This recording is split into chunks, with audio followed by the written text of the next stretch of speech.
Hello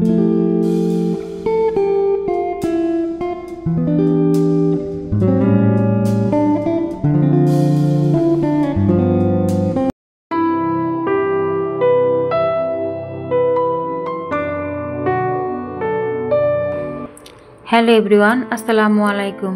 আমি Asma, Tuha daily ব্লগে সবাইকে স্বাগত জানাই। দূরে কিংবা কাছে যে যেখান থেকে আমার ভিডিওটা দেখছেন, আশা করি আল্লাহর রহমতে সবাই ভালো আছেন। আলহামদুলিল্লাহ, আমরাও ভালো আছি। আজ একটি নতুন ভিডিও নিয়ে হাজির হলাম, আশা করি আপনাদের ভালো লাগবে।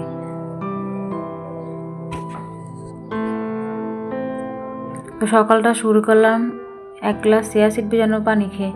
তো প্রতিদিন সকালবেলা ঘুম থেকে উঠে এক গ্লাস চিয়া সিড ভেজানো পানি খাওয়ার চেষ্টা করি, তবে সব সময় খেতে পারি না। প্রায় মাঝে মধ্যে দেখা যায় কি ভুলে যাই, নয়তো বা কাজের চাপে আর খাওয়া হয় না। কারণ সকালবেলা ঘুম থেকে উঠে তো বাচ্চাদের নিয়ে স্কুলে যেতে হয়, তো সেই জন্য আর বেশি একটা খাওয়া হয় না। তবে যখন সময় পাই তখন একটু চিয়া সিড ভেজানো পানি বা কিছু ড্রাই ফ্রুট খেয়ে নিই।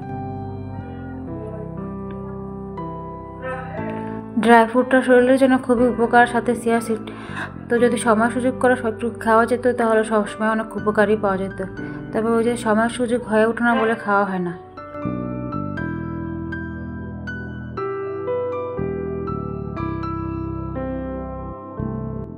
আজ সকালের নাস্তায় পরোটা করব, তাই এখন পরোটার জন্য আটা নিয়ে নিচ্ছি। সবসময় পরোটা খাওয়া হয় না, কারণ আমার পরোটা রুটি খেতে সব একদমই ভালো লাগে না। তবে আবিরের বাবার জন্য একটু রুটি বানাতে হয়। আমি কিন্তু একদিন রুটি বানিয়ে সারা সপ্তাহের জন্য ফ্রোজেন করে রাখি, কারণ সকাল সকাল ঘুম থেকে উঠে আবির তুহাকে নিয়ে যেহেতু স্কুলে যেতে হয়, আর তুহাকে স্কুলে রেখে আমি আসতে পারি না। প্রায় 2 ঘন্টা স্কুল কাটিয়ে একত্রে সাথে করে নিয়ে আসি। তো সেই জন্য আমি আগে থেকে রুটিটা ফ্রোজেন করে রেখে দিই, যাতে স্কুল থেকে এসে রুটি ভেজে একটা সবজি বা ডিম এসব ভেজে দিলে হয়ে যায়, তাতে তাড়াহুড়া আর রুটি বানাতে হয় না। তাই যে যখনই সময় পাই তখনই কিছু রুটি বানিয়ে ফ্রিজে রেখে দিই, তাহলে আমার সারা সপ্তাহ কেটে যায় আর সকালবেলা এত তাড়াহুড়া করতে হয় না। প্রতিদিনের মতো আজও একটি রিকোয়েস্ট করে নিচ্ছি, একটি লাইক দিয়ে ভিডিওটা কন্টিনিউ করে যাবেন। আর আপনি যদি লাইফস্টাইল চ্যানেল দেখতে পছন্দ করেন, তাই চাইলে আমার চ্যানেলটিকে সাবস্ক্রাইব করে রাখতে পারেন। পাশে থাকা বেল আইকনটি প্রেস করে দিবেন। আমি ভিডিও ছাড়া মাত্র আপনার কাছে নোটিফিকেশন পৌঁছে যাবে। আপনি সময় সুযোগ করে আমার ভিডিও দেখে নিতে পারবেন, আর আপনি আপনার মতামত কমেন্টের মাধ্যমে আমাকে জানাতে পারেন।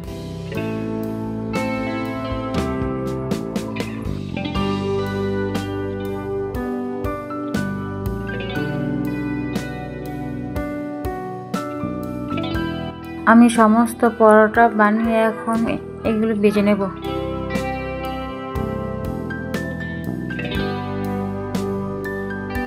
অফ ক্যামেরা সবগুলো পরোটা ভেজে নিয়ে এখন আমি নাস্তাটাও করে নেব।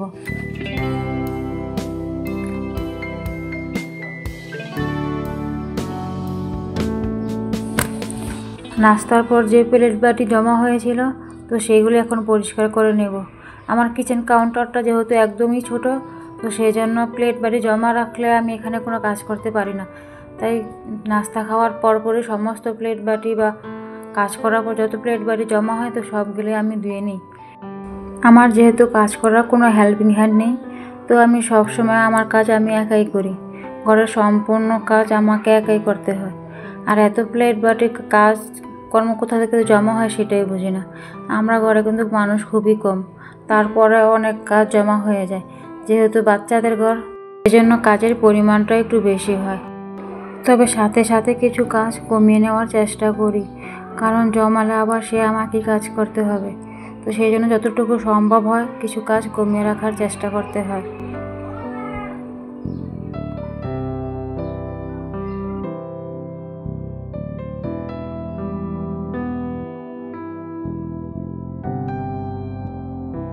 তো সমস্ত প্লেট বাটি ধুয়ে আজ আমি কিচেন কাউন্টারটা একটু পরিষ্কার করে নেব, কারণ যেহেতু রমজান মাস চলে আসছে, তবে রমজানের আগে যতটুকু কাজ একটু একটু করে কমিয়ে নেওয়া যায় সেই চেষ্টাই করা আর কি। কারণ এখানে তো প্রতিদিন রান্না করতে হবে বা কাজ করতে হবে। আমার বাসাটা যেহেতু রাস্তার সাথেই, তো সেখান থেকে অনেক ধুলাবালি আসে, কারণ রান্না করার সময় জানালা খুলে রান্না করতে হয়, তখন জানালা দিয়ে অনেক ধুলাবালি আসে। আর তার সাথে তো তেল চিটচিটে ভাব আছেই। তো সে সব কিছু মিলে যে এই জায়গাটা একটু বেশি পরিষ্কার করতে হয়। আবার যেহেতু চুলার সাথে আমার এই র্যাকটা, তো এখানে খুব বেশি ময়লা হয়ে যায়, কারণ এটা কয়েকদিন পরপরই পরিষ্কার করতে হয়। আবার এটা হচ্ছে প্লাস্টিকের, ময়লা পড়লে দেখতে ভালো লাগে না, তাই যতটুকু সম্ভব হয় এটা সাথে সাথে পরিষ্কার করে রাখি, নয়তোবা দেখতে খুবই খারাপ লাগে আর নিজের কাছেও কাজ করতে কেমন একটা আনইজি ফিল হয়। তো সেই জন্য সাথে সাথে পরিষ্কার করে নিই বা কয়েকদিন পর পর এটাকে খুব ভালো করে পরিষ্কার করতে হয়। তো রমজান মাস যেহেতু এসেই পড়লো, তো সেই জন্য কিছু বাজার নিয়ে এসেছিল আবিরের বাবা, কারণ রোজা রেখে এত মাছ মাংস এসব না কাটা যায় না। তো কিছুদিন আগেও কিছু মাছ নিয়ে এসেছিল, তো সেইগুলো আর ভিডিও করা হয়নি, তাই এখন এইগুলি খুব ভালো করে ধুয়ে এখন আমি গুছিয়ে রাখতে হবে, নয়তো বা রমজানের সময় দেখা যায় কি এইসব মাছ মাংস কাটাটা খুব ঝামেলা হয়, আর রোজা রেখে এসব করতে না একদমই ভালো লাগে না। তাই যতটুকু সম্ভব রোজার আগে এগুলো গুছিয়ে নিলে দেখা যাবে কি রোজার মধ্যে কিছুটা স্বস্তি পাওয়া যাবে।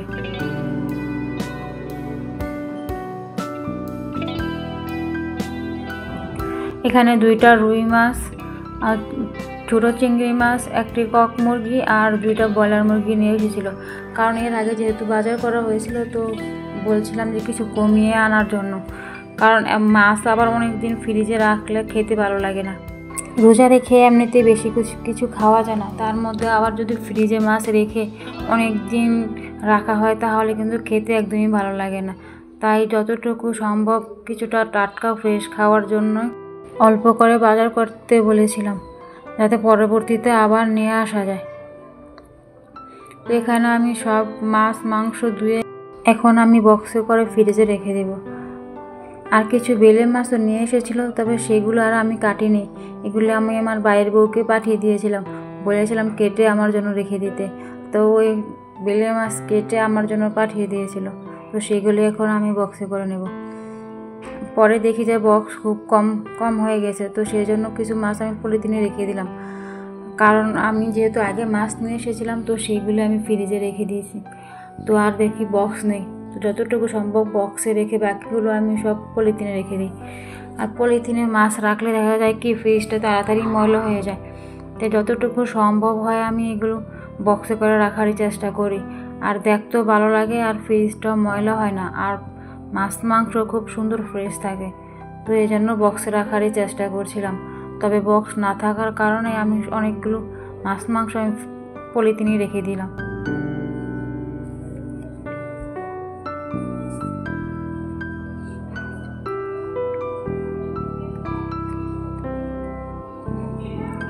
আমার ফ্রিজে মাছ মাংস রাখার মতন সেরকম জায়গায় ছিল না, তবে খুব কষ্ট করে ফ্রিজে আবার নতুন করে জায়গা করে তারপর আমি মাছ মাংস ফ্রিজে রেখে দিলাম। আমার যেহেতু একটাই ফ্রিজ, তো সেই জন্য বাড়তি কিছু ফ্রোজেন করলে পরে দেখা যায় কি জিনিসপত্র রাখতে খুব কষ্ট হয়ে যায়।